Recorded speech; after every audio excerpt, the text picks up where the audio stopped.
Welcome. I'm Alfred Weber, and we have as our special guest today, we're joining for yet another episode, Patricia Cori. Both of us have just come back from swimming with cetaceans, and I think this is a very fitting occasion.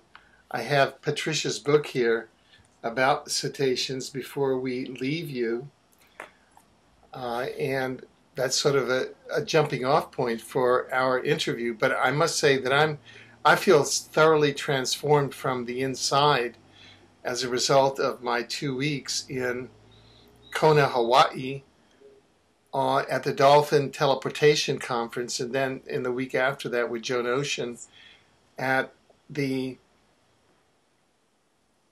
New Dimensions Conference, in which the dolphins actually were part of the conference every day. So tell us all about your experiences with these ambassadors. I guess they're the maritime extraterrestrials in the sense that we are the land-based extraterrestrials on this planet. Is that one way of looking at it? Yeah, it certainly is. First of all, congratulations for having been in such a situation. I admire Joan Ocean, even though we haven't met, and I'm sure you had a killer experience there, so I'm eager for you to talk about that as well. In my case, I brought 3 different groups to the Azores Islands that I'm convinced are remnants of Atlantis, and so we had the double whammy of spending every day out on the water, swimming with the dolphins, and also whale watching. I hate that term. Let's say whale approaching. And it's been quite amazing. I think we both have an air of that joy that is kind of unexplainable to anyone who hasn't had the bliss experience of being in the water with them. But yeah, they declare themselves ambassadors of the galaxy and weavers of the music of the earth and the oceans. And I think that's what we'll probably end up talking quite a lot about today, the sound weaving, the weaving of the galactic threads of music that form the symphony of the universe. Well, now, you have actually had interdimensional communications with the cetaceans, specifically with the dolphins. And they say that they're from the Syrian High Council, or you had communications with elders of the Syrian High Council. Is that the case? Well, as the book describes, I have to giggle because I know that there will be listeners who will say, there she goes again. But staying as grounded as possible. The book describes that there are cetaceans. There's a committee of cetaceans on the Syrian High Council, and these are ascended whales and dolphins. They are the whales and dolphins of the earth that I had the honor of being contacted by utilized the ascended whales and dolphins by telecommunicating with them. Since I've got this open channel with the Syrian vibration, the Syrian level of consciousness, they communicated through the ascended cetaceans and were able to bring through the messages that come forward in the book. Right. Now, some of our listeners may not be familiar with the interrelation between extraterrestrials and cetaceans on the planet. And perhaps you could talk about this for a bit.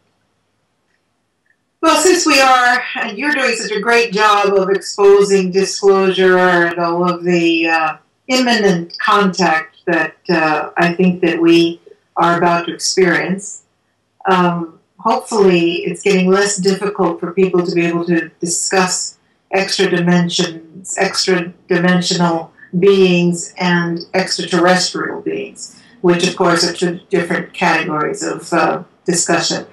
But yeah, I think that the whales and dolphins exist at at many levels of consciousness, so on many dimensional planes, and also in many planetary fields. In other words, extraterrestrial worlds.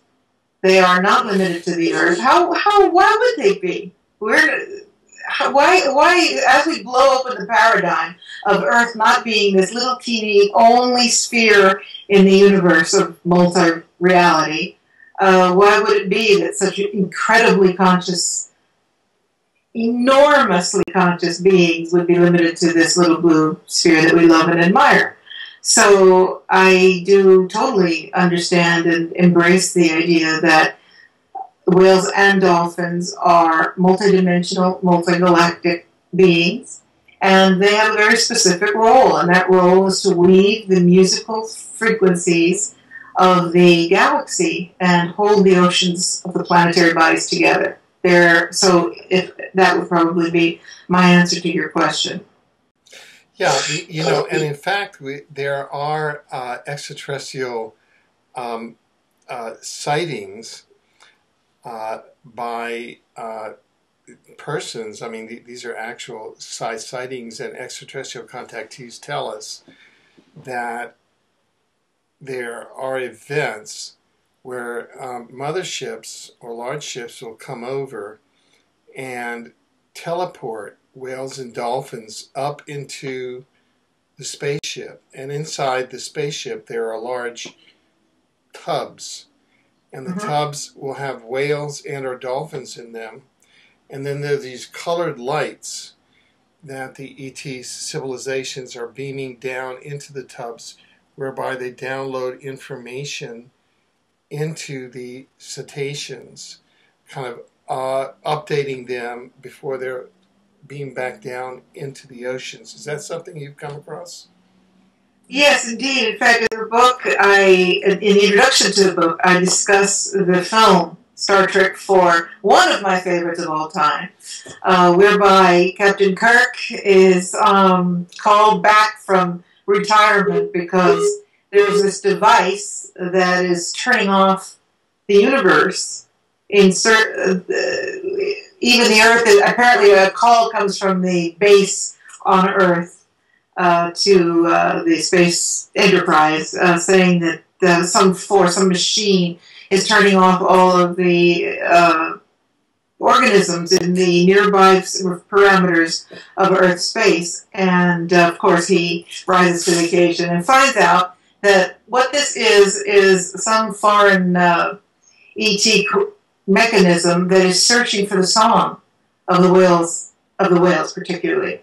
And since there is no reply coming, they figure that there's nobody home, so they're turning everything, just killing everything in their path. So Kirk decides that the only way to solve this problem is they go down to the Earth, they see that there are only 2 whales left, and he decides the only way to solve the problem is to teleport.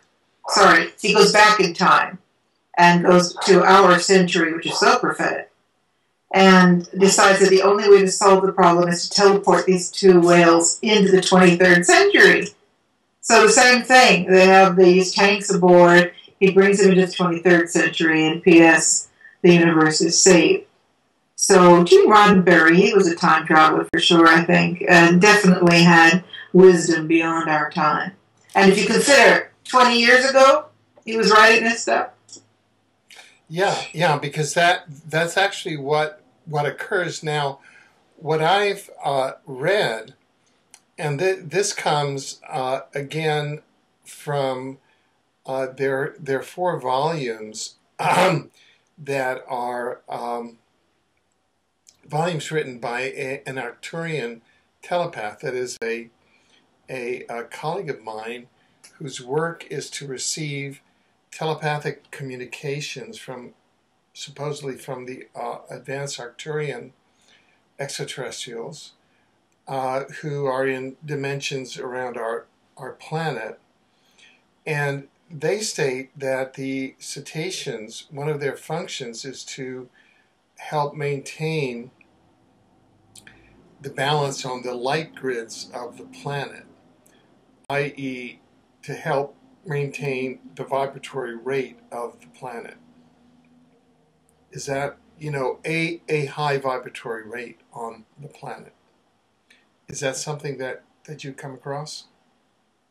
Well, this is pretty much the theme of the book, and that is that as they appeal to the human race to intervene to save the oceans, their message is we weave light and sound through the oceans, and the weaving of these vibrations hold the waters in check, hold the oceans in balance, and one of the reasons why you're seeing such terrifying disharmony in the oceans is because so many of us are losing the music.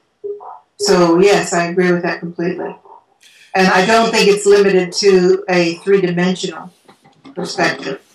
But this is a weaving, if we can imagine a galactic tapestry, then that would be very harmonious with what I understand. Now, one of the more sinister aspects that we came across in the 2 weeks that we spent in Kona, Hawaii, and we had long discussions with Joan Ocean, who's been in this for 20 years and knows kind of the lay of the land,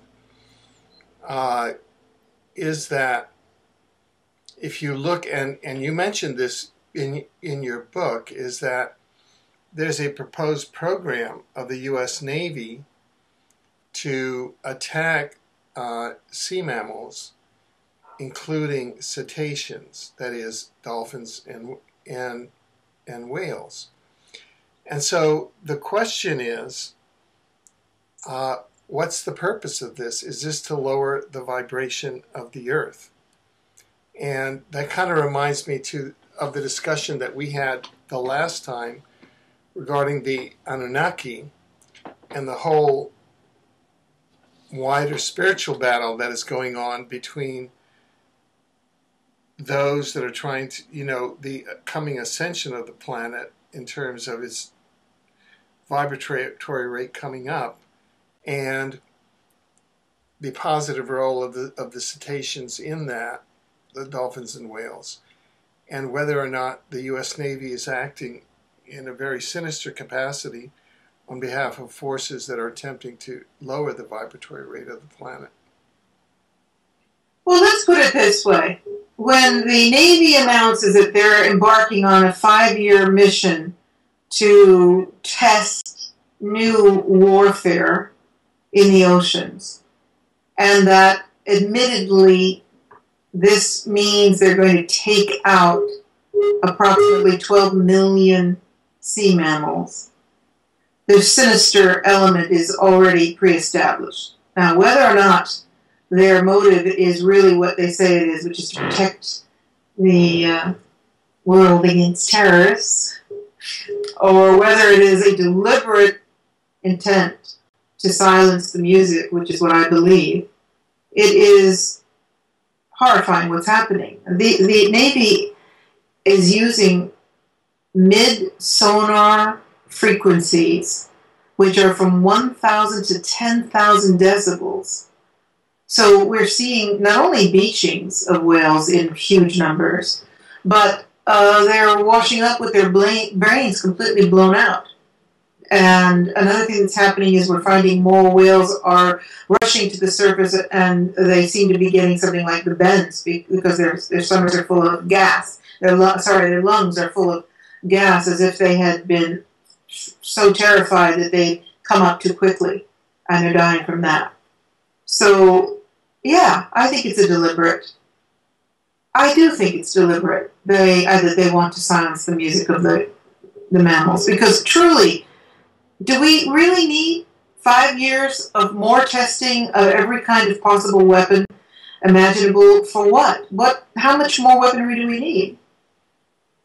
What else is needed? How many times over can we destroy the planet? And how many times over can they destroy anything that even considers approaching U.S. shores? So I don't get it. There has to be more to it than what we're being told.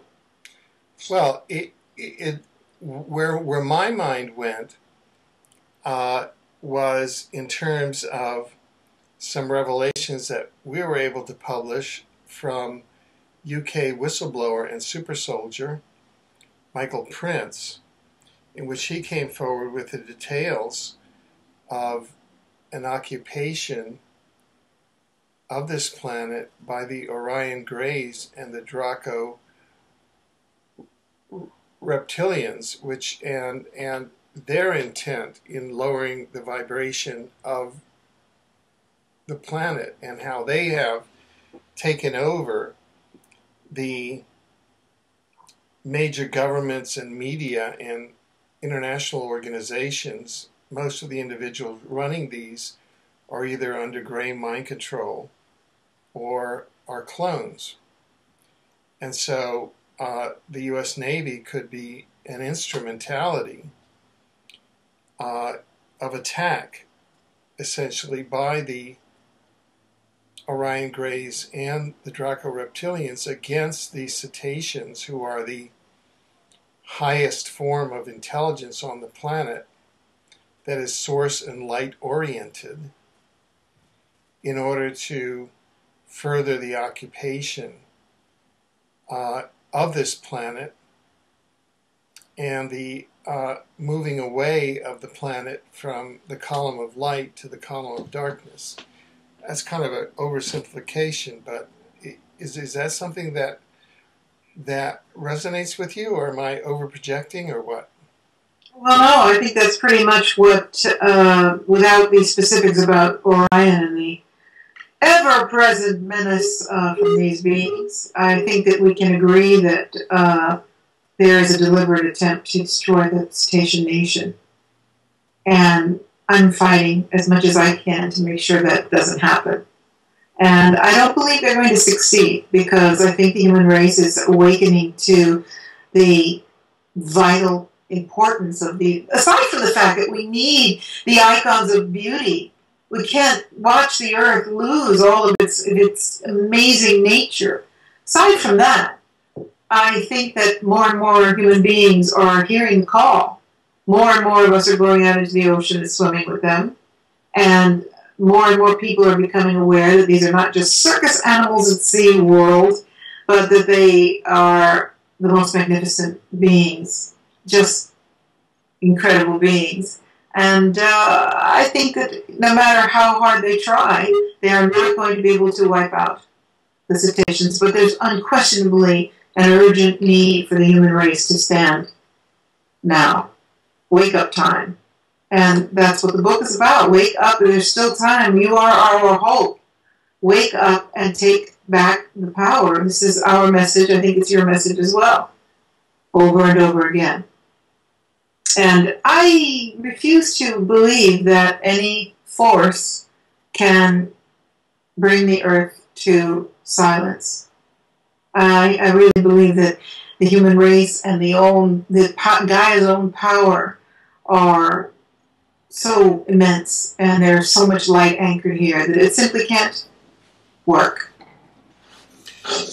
It's strange, because as I examine this, a lot of the targeting of the Cetacean nation and the Cetaceans seems to be by the United States of America, because even in the territorial waters, just being out there in the Hawaiian Islands, there's a thing called the Marine Mammal Protection Act, I think, administered by NOAA, the National Oceanic and Atmospheric Administration. And talking with Joan Ocean, on most of the islands, she was saying, except for one beach on Oahu and except for the Big Island, where they have a large, what they call, pod community.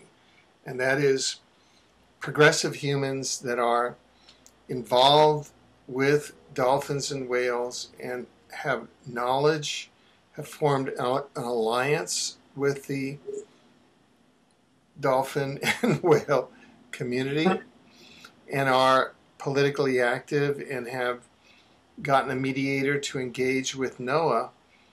On the other islands, reportedly, NOAA has guys with binocular spies who are at the beach, and if you start swimming with the dolphins, they interdict you.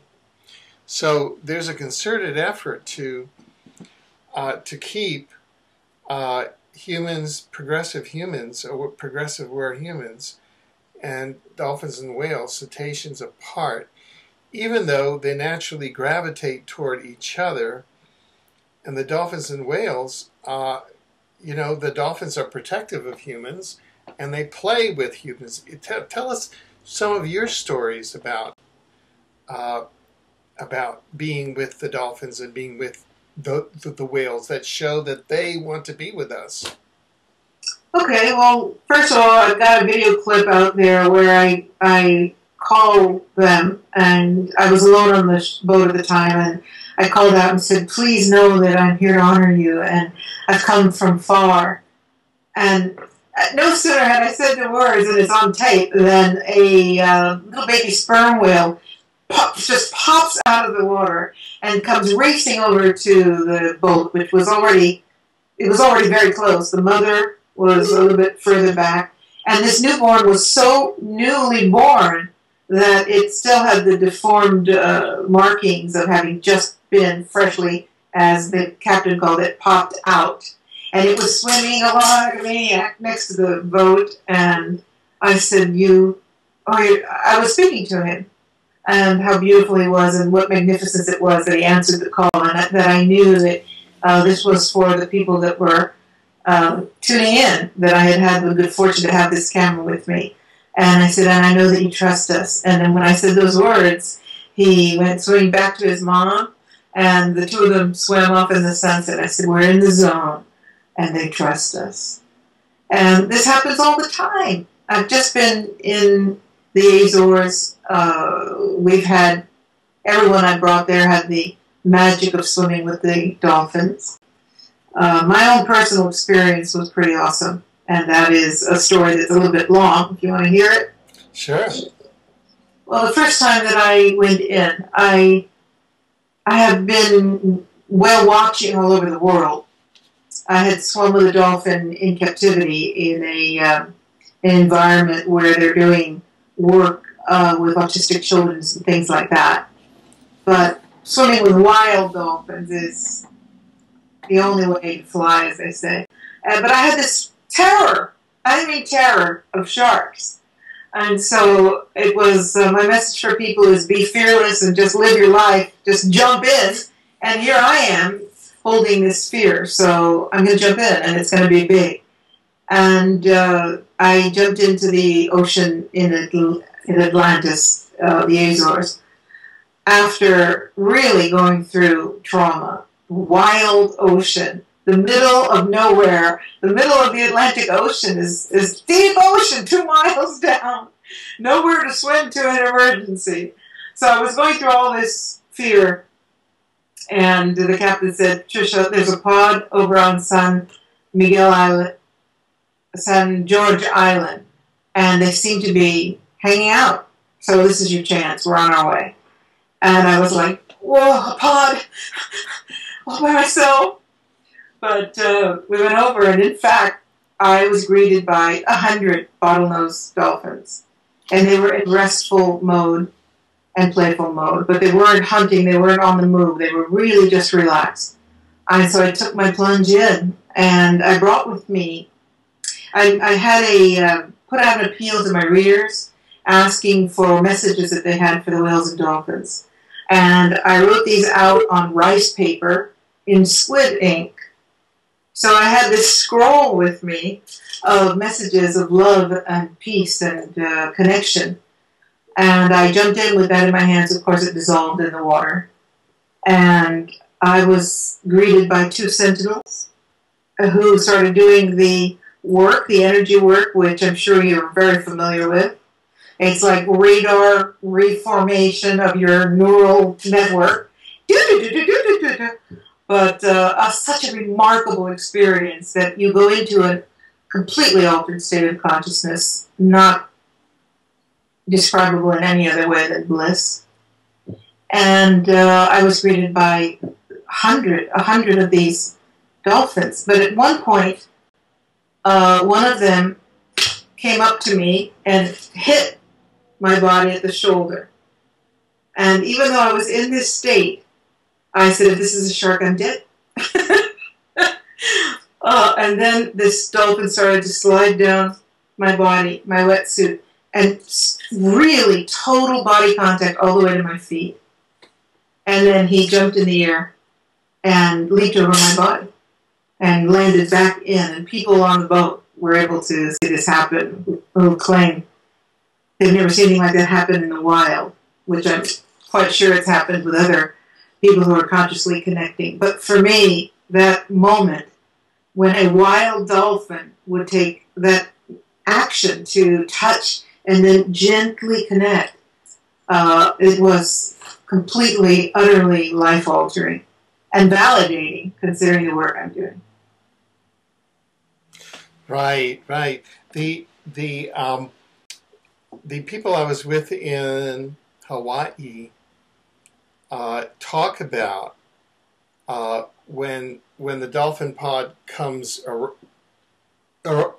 around you, and you know, right when we went in the water, each time they would kind of come around and start playing, and that you're being sonared, and that sonar is something that I found has a very gentle effect of just expanding one, and just kind of blowing out one's mental structures, and just sort of expansion and bliss. Last night I was saying, oh, it's better than being in the presence of any human guru. Oh, definitely. Which means that all dolphins are vibrating at higher rates than any human guru. I mean, it's kind of like QED. It's proven that they're beyond whatever self-realization any human might hope to reach. Yeah, I agree with you, because there's no human ego there, which is, despite the endless years of spiritual perfection, the human ego is always lurking, waiting to be appeased. And so you don't have to deal with that. You don't have to question it. You're just in this incredible energy. And it's light, it's music, it's play, it's love, it is divine. And everyone that I know who has had the opportunity describes the state of utter bliss. And I would like to even add that even if you're not in the water, in this case, in the Azores, we had one day, people kept jumping in, and the dolphins were on the move. And I finally said, look, I don't want to chase these dolphins. This is not what we're here to do. If we have to keep getting in, getting out, getting in, getting out, let's get out and be quiet and still, and let's let them tell us what they want to do. So everyone agreed, and we started to have this swarm of dolphins, common dolphins. They are so beautiful. And the first thing we saw was all these babies, and common dolphins are rather small compared to bottlenose. So the babies are not even a foot long. And we had 100 of these babies around the ship, the boat. And some of them were so newborn that they didn't know how to leap. So they were trying to leap, and they were doing like belly flops. It was just entertaining, to say the least. All these little babies going plof and plof all around the boat. And on the horizon, we could see the mothers, the adults, trusting that these babies needed, it looked to me, to experience human intelligence, especially because we were coming from such a love-centered place. So we were surrounded by these 100 babies, and we did a lot of meditation, and the more we did, the more they came in. And then suddenly the babies disappeared, and then the adults started coming in. And we sat there for 2 hours, surrounded by an estimated 300 dolphins. And so the bliss of being in the water, of course, hearing their music is unequaled. But also just being there, being surrounded, in that energy. And there was what I would call a celebration going on, interspecies celebration, as we entered those spaces as emissaries for the human race of awakening conscious human beings. Now, I want to share with the audience. This is something that you've done. I don't know whether we can get it on camera here, but with the artist Mark Fisher, could you explain what exactly these are? Yeah. Mark Fisher is a technician, really, who loves whales and dolphins, and he's a scientist and works with computer graphics, not graphics, computerized graphs, and he decided to put some of the music that he had recorded from his own experiences with the whales and dolphins into a graphic structure called a wavelet graph, which is very complicated, and I won't even pretend to know that I understand it, but has to do with, rather than a linear graph structure, it has to do with a more dimensions involved in using it to produce these mandalas that are based on actual graphs and of the musical sounds that are produced by the whales and dolphins. So I thought he was a genius, and I asked him, having seen some of these images, if he would be willing to let me use them for the book. And he also gives an interview in the book about, which I love to balance out the esoteric information with the scientific approach so that even the skeptics have enough food to dine on in my material that they don't dismiss it immediately. So this work is done by a scientist, and yet if you examine the artwork, each one is more beautiful than the next. And then I designed these to be removable so that they can be used as meditation cards. And each one has a, let's say, a mantra to be used with the energies of each piece of art. Now, how was it why is it that each one, are these just different sounds that were then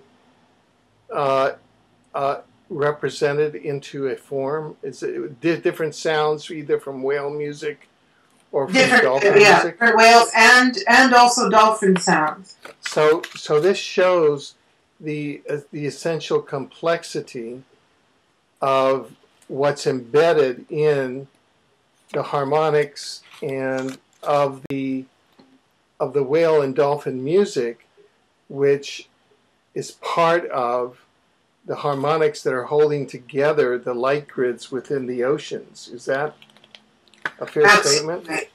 Absolutely. I would like to also advise people, if they're loving what they're seeing, to check out Mark Fisher's site. I think it's aquasonics.com, and get more information about how he developed these incredible. So what we're seeing here actually is a visual representation of these sound harmonics that are holding the vibratory rate of the planet through our waters.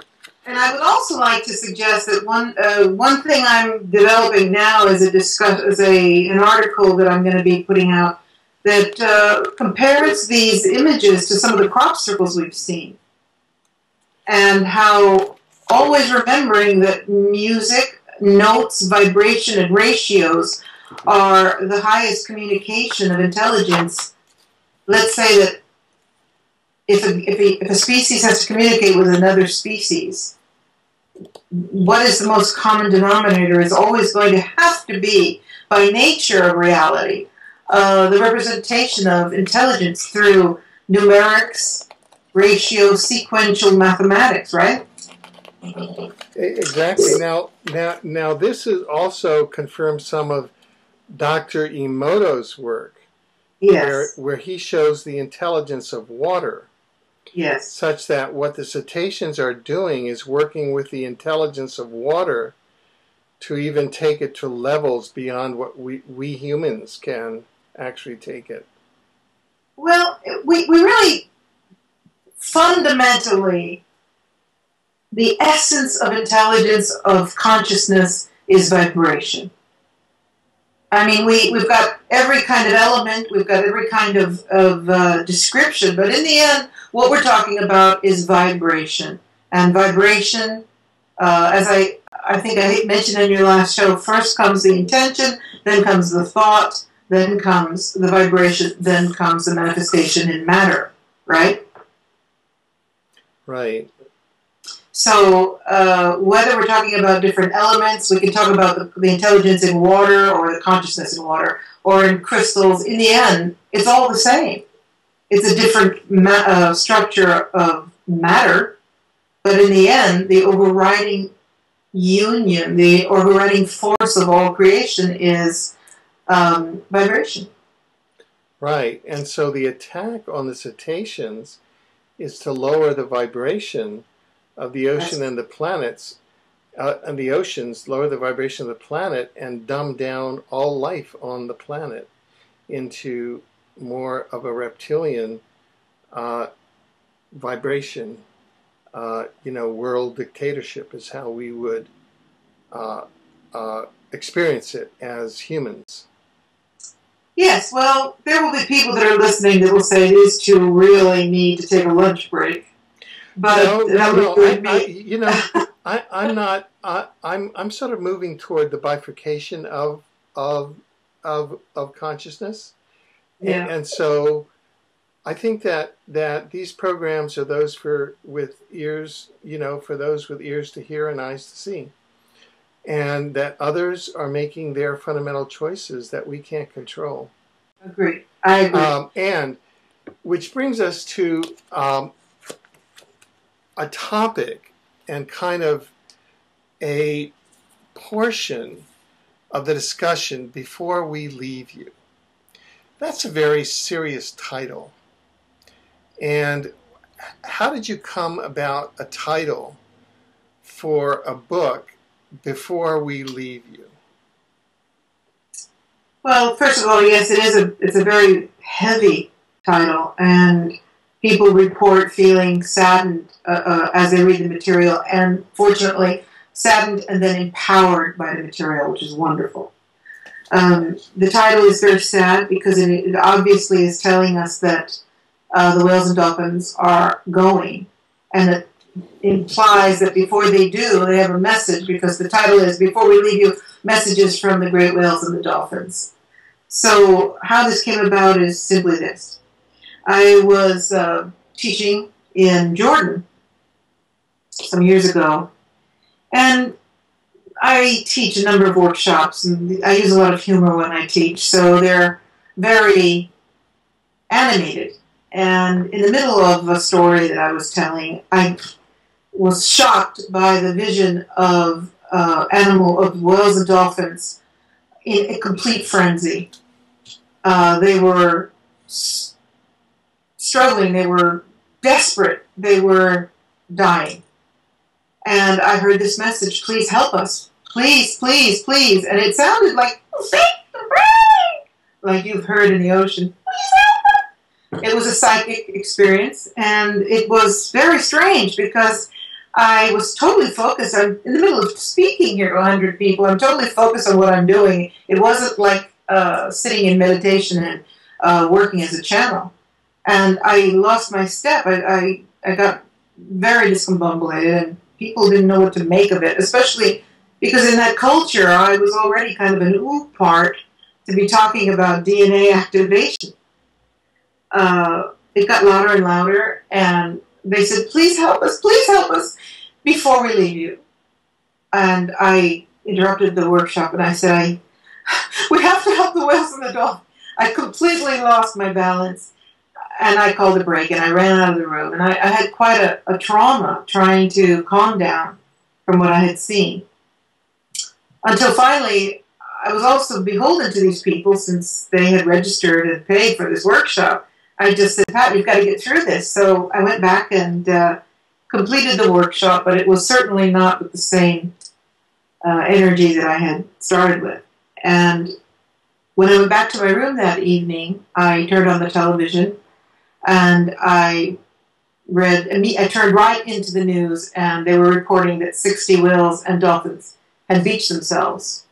And interestingly enough, the newscaster said, in an apparent suicide, 60 whales and dolphins have beached themselves. And I knew that it was suicide and that they were so desperate.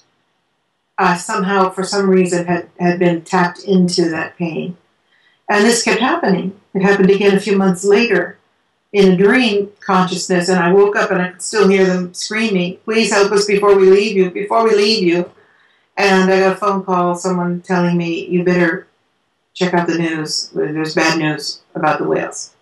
So this kept going on. This is how the book was born, because eventually the desperate messages stopped and I started to receive the information that you've read in the book. And so that's how the title was born. Now, what do they say? What do they mean before we leave you? They mean that they're dying off. Many of them are committing suicide. Many of them are being blown to smithereens from the sonar. The toxic levels of the oceans are such that they're really, really getting sick. They're not giving birth like they used to. And but the sonar seems to be the thing that upsets them the most. They not only does the sonar effect actually blow their brains out. Imagine 10,000 decibels of blast. This is happening more and more frequently. It just blows them apart. But it also affects their mating rituals, their hunting rituals, everything is determined by sound in the ocean. So if what they mean is, unless something dramatic changes, we will go. And this is so eerily prophetic in that Star Trek film. So I think we are at a turning point. Now, people will argue and say that's not true. That the whale populations have increased. Well, sure, they've increased since we almost completely annihilated them back in the 1700s.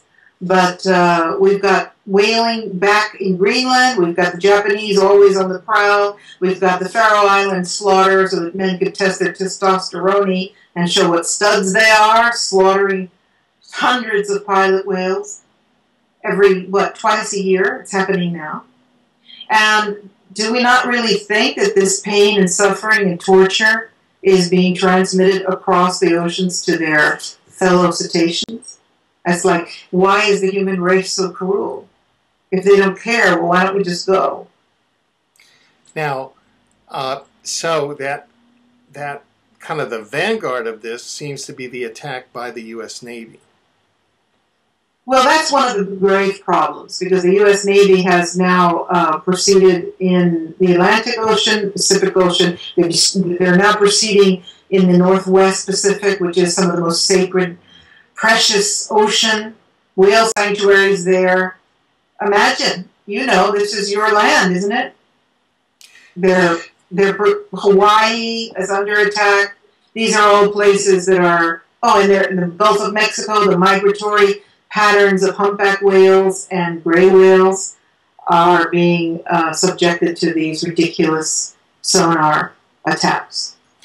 And so the hypothesis that we mentioned earlier in the program, that the U.S. Navy as a surrogate for the, quote, Illuminati, who we know are surrogates for the Anunnaki, and more immediately mind control and clone surrogates for the Orion Gray and Draco reptilian occupation, which we know through whistleblowers like Michael Prince. So that seems to be the kind of Star Wars that's happening on the planet, that are attacking the cetaceans, and that's why it's exopolitically relevant. Does that seem like a reasonable summary of what's happening?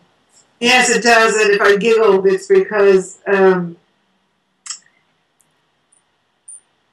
it is almost unbelievable that we are in this scenario right now. And I don't know, I find it almost ridiculous, even though I completely understand that that's what's happening. I find it almost science fictional that we are in such a situation, and yet we are. And I agree with you, and I believe that the cetaceans now are a major stumbling block for the forces that want to dumb down this planet. And lo and behold, really, there are movements all over the planet of people who want to get close to the whales and dolphins. More and more people are jumping into the middle of the ocean. And, of course, there are marine biologists that say that this is bad for the whales and dolphins. Well, they wouldn't come near if they didn't want the connection. That's my approach. They wouldn't even come close to us if they didn't want it. They do. They do want it. And I want to see the SeaWorlds shut down so we can stop treating them like circus clowns.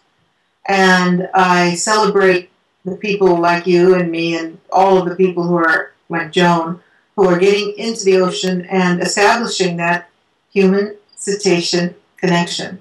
And I do not think anything can stop it.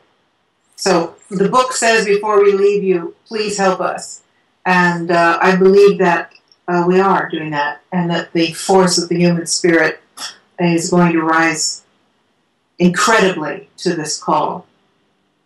I'm an optimist, yeah?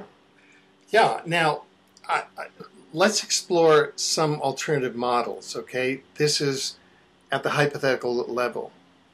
And I kind of raised these issues while I was with the pod community in Kona, in Hawaii. These are people who go out and swim with the dolphins every day and who really think about these issues seriously. And so when I said, what about the before we leave you point of view? And they said, well, what they're telling us is that they're going to ascend with us. In other words, there's a point of view that says that right now we're almost separating into two different timelines or two different parallel realities, a catastrophic timeline and a positive timeline. And there's a planet Earth in the catastrophic timeline, and there's a planet Earth in the positive timeline. And this is something that's been kicking around. I mean, I first heard it by a channeler in Sausalito in 1982 during Peacequake. This was a peace kind of concert that we did in San Francisco Civic Center Plaza. And the concept behind it is that that actually, as a matter of science, there are two different timelines that are splitting off. You know, that for some while we've been kind of a melting pot of catastrophically oriented people and positively oriented people, and kind of mixing it up in here, and that it's reached a point where we're going off, and people in the catastrophic timeline are choosing that dharma, the dharma of duality and conflict, and you know, there'll be the Navy sonaring the oceans, and there'll be no dolphins, and there'll be kind of a reptilian type dictatorship, and you know, and over here in 5D, in the fifth dimension, there'll be a positive timeline and a golden age. And so what some of the people were saying, well, it's not that the dolphins are leaving us, but rather that they are ascending with 5D in that kind of model. And I wonder if you could comment on that particular view of it. Well, I'm not sure, first of all, that scientifically we can prove in the splitting timelines, but I agree with you that there is this ever separating reality or awareness of reality amongst us. As far as what you've said, I truly believe that we already have dolphins and whales on many dimensions. Right. And that we also exist on many dimensions, that we aren't going to necessarily one day just simply have that consciousness. We are already in the shifting awareness where the veil is coming down and we are understanding our own multidimensionality. Right. But that said, I think the message in the book is that some need to stay with the earth as it transcends this process and hold these frequencies, particularly the music of the oceans, together, as described in some of my earlier work, where the Syrians talk about us moving through the black hole or the Ascension cord into the higher dimensions. And the whales and dolphins work is very much involved with making sure that the planet holds together to be in tune for that process. So many of them are going to go ahead and help assist from other dimensions. But some of them, at least what they're telling me, is some of them need to stay here in 3D and do that work. And that would be the point. Yes, of course, if going ahead, or even before we leave, as sad as that sounds, we're all going eventually out of this physical reality. But the message in the book, or one primary message, is that there are a caucus of us are needed now to assure that the harmonics of this planet are in tune to assist in the great shift. Yeah. The way that I'm feeling, it's not that we go away, but rather that this beautiful earth just goes up a frequency so that we all, I mean, the cetaceans are going to be there, and we're really going to be together then, and we'll see the earth in its full beauty. It's not that we're losing anything, but that we're gaining much more of a multi-dimensional appreciation of what we're on here now, because there isn't that much of a force that's going to be trying to dumb us down, and we'll have more access to, we'll be with 3 strands of our DNA or 6 strands, and so we'll be much more multi-dimensionally aware.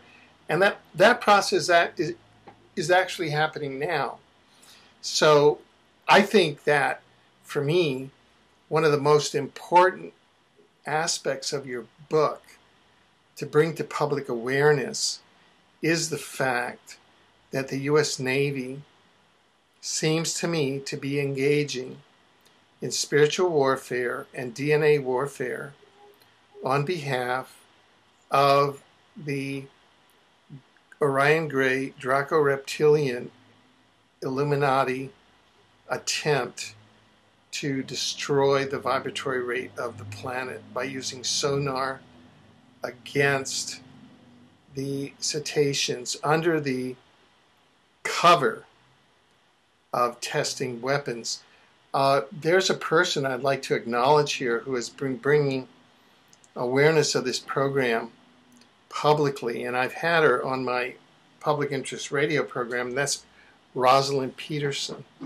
I'm so glad you mentioned her, because I just had an exchange with Rosalind before we went on the air, and asked her for an update. But she is truly a warrior, and she is one of the most informed people around as to what is going on with the Navy sonar programs. Yeah. So I think that the more that we can bring this out, and this will communicate to different streams of people.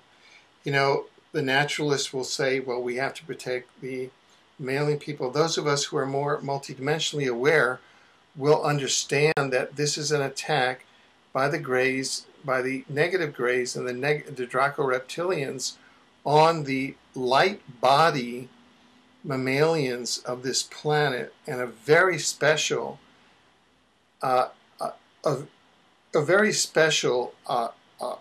sort of nature of this planet that goes back, forever. This planet was designed extraordinarily, just as you point out that Homo sapiens was designed as a project of the Galactic Federation of Light as a 12-strand light body entity in 3D.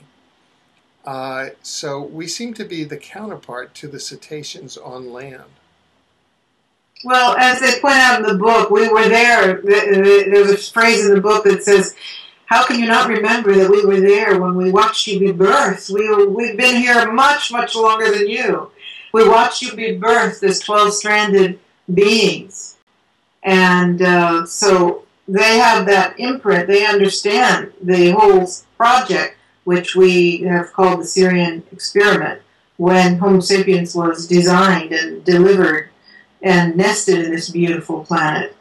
And at that time, they swam with us. We had more access, more ability to really coexist with the mammals of these higher states of consciousness.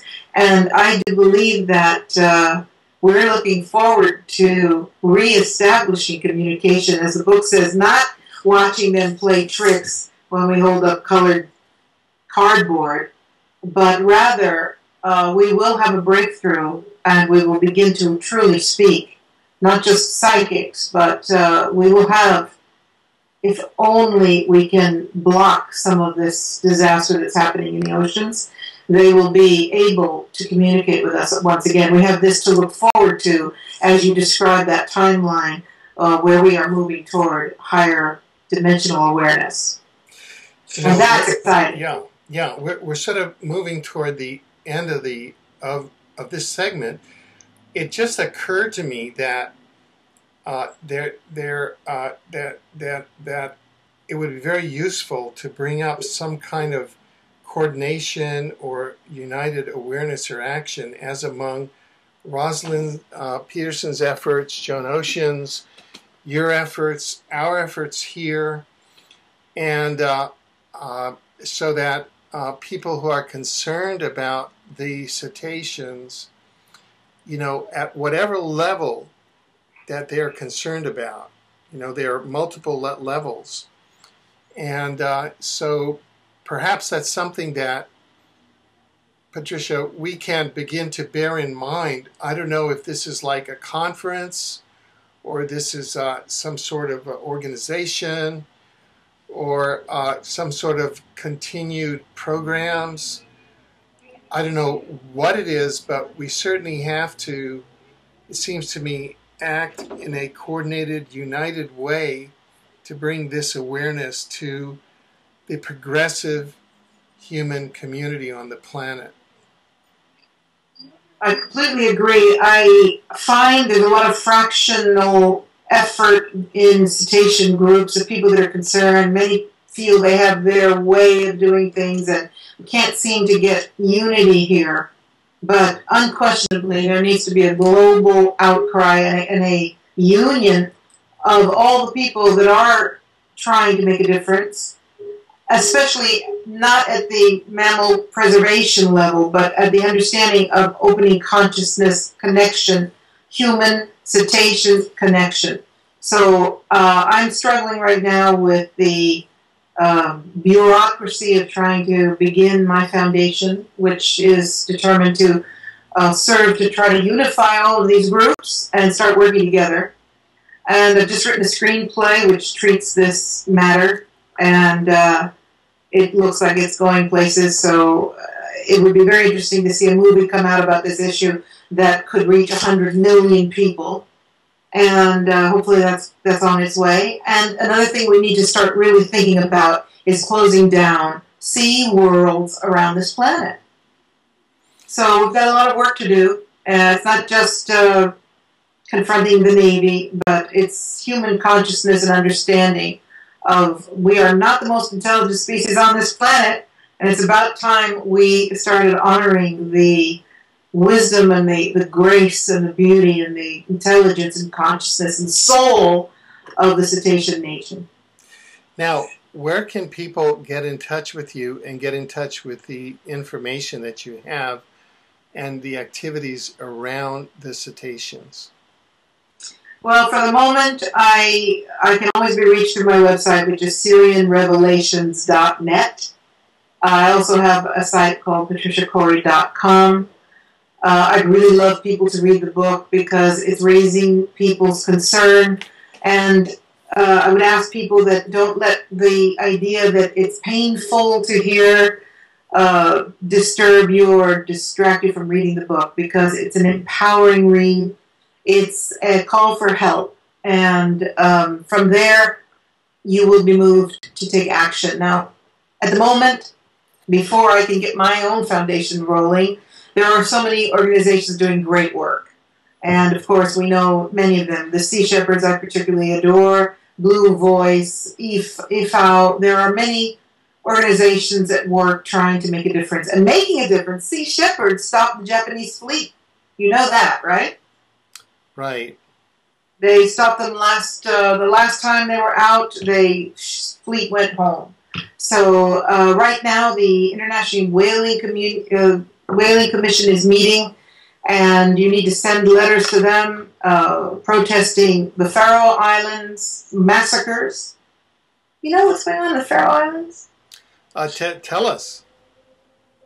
I think it's right now happening, or it happens twice a year. All the young men go into the bay, and the innocent, loving dolphins, or pilot whales, get corralled into the bay. And of course, as you've seen, they come right up to us because they're curious. So they're no match. I mean, they don't understand it, the cruelty of man. So they get collected, and then the boats push them into the bay, and then these young guys go into the water and slit their throats while they're alive for the pleasure of the virility of watching them squirm in pain.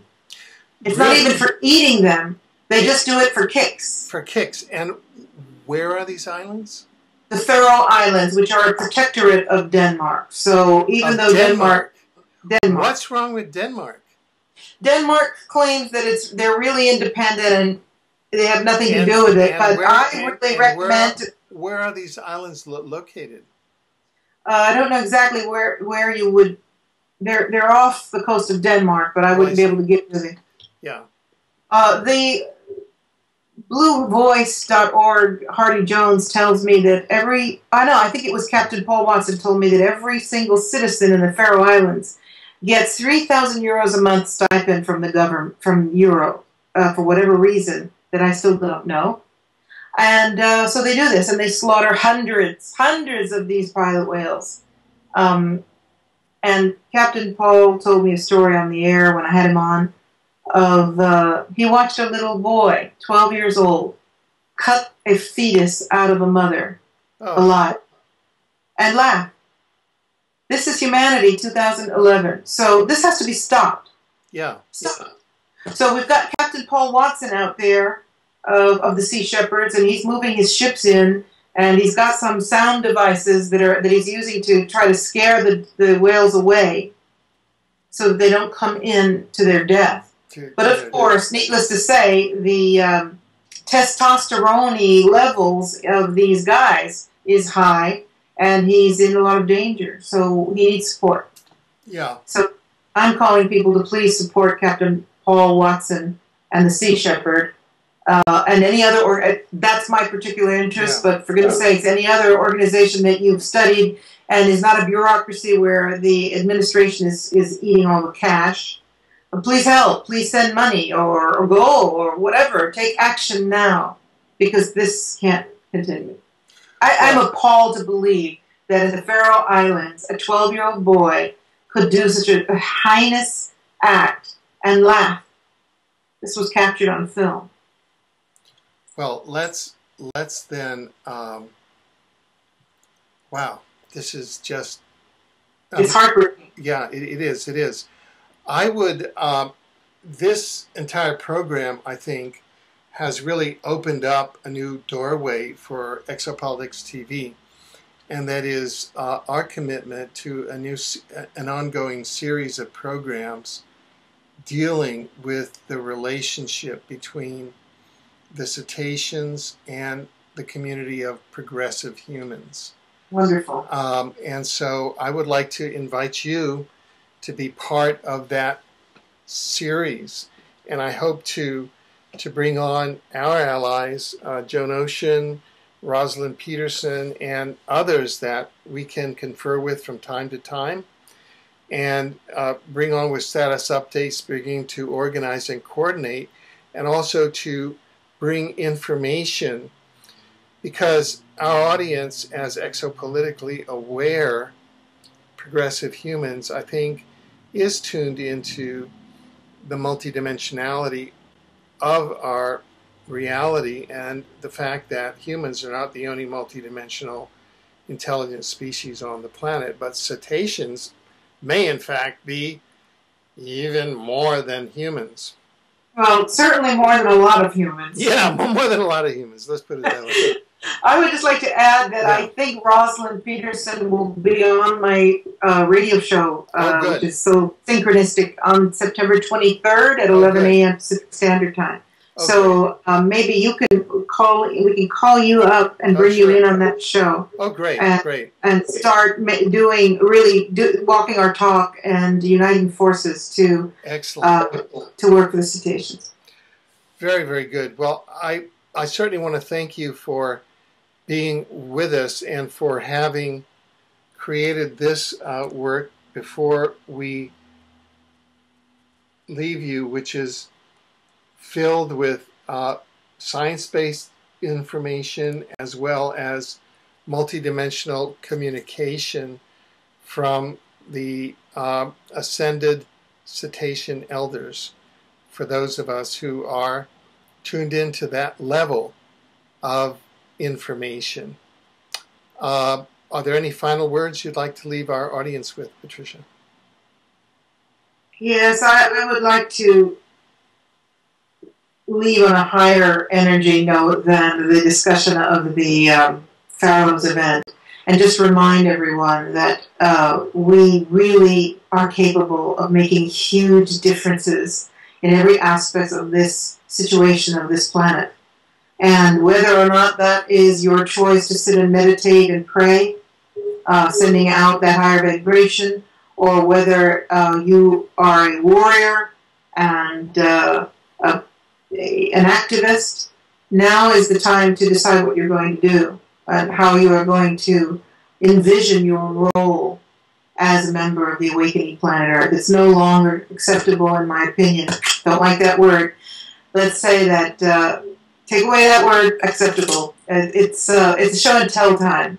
And if you want the world to be a better place, it's time to get out of your own stuff and start really becoming aware of what you are going to contribute to the planet on all these different levels. And please, your prayers are so important, but please, it takes what? One cappuccino less a week. Send this to an organization that's doing good work for the planet, whatever your choice is, whatever that would be. And hold them in your heart.